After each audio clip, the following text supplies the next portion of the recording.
Rate of change of flux means change of flux by change of time, that is equal to EMF induced per turn.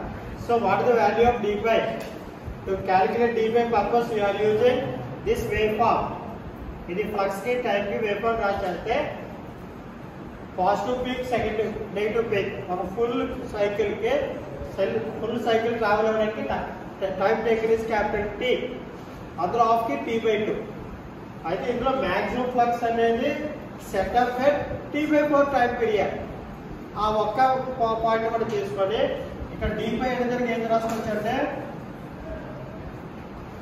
Change of flux అంటే πm minus 0 ఈ particular period లో. అలాగే ఇక్కడ dt అన్నారు అనుకోండి, ఇది T/4 minus 0 అంటే overall గా మనకి d5/dt value equal to πm by T/4. ఇక్కడ T/2 ఇందులో T/4 దగ్గర మనకు వికెట్ మ్యాక్సిమం ఫ్లక్స్ ఆ particular 0 to T/4 0 to πm మరి కన్సిడర్ చేస్తే maximum flux minus initial flux, అలాగే ఆ టైం పీరియడ్ మైనస్ 0. సో మనకి πm by T/4.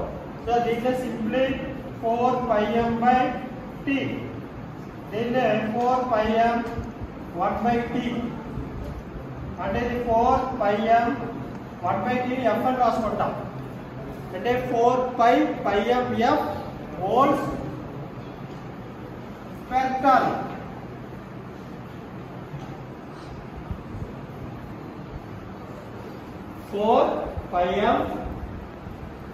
F means frequency.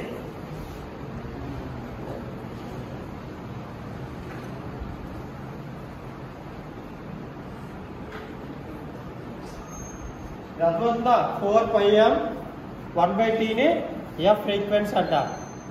So దీన్ని ఏంటి, ఈ వోల్టేజ్ ఇండ్యూస్ అయింది కదా, దీని ఇండ్యూస్డ్ వోల్టేజ్ పెద్ద. సో దీన్ని ఇది వేవ్ ఫామ్ ఉంది కాబట్టి దీన్ని వీఆర్ టేకింగ్ RMS వాల్యూ, అంటే పాజిటివ్ నెగటివ్ పీక్స్ వస్తాయి కాబట్టి కన్సిడర్డ్ RMS వాల్యూ. అంటే ఇండ్యూస్డ్ వోల్టేజ్ మనం we are considered in RMS value. అంటే ఏసీలో మనం RMS వాల్యూ తీసుకుంటాం, డీసీలో యావరేజ్ వాల్యూ తీసుకుంటాం. సో ఇక్కడ నుంచి RMS వాల్యూ క్యాలిక్యులేట్ చేయాలంటే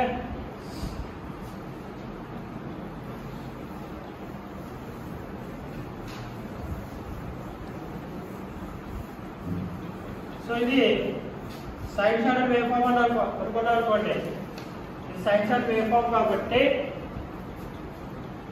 ఇండ్యూస్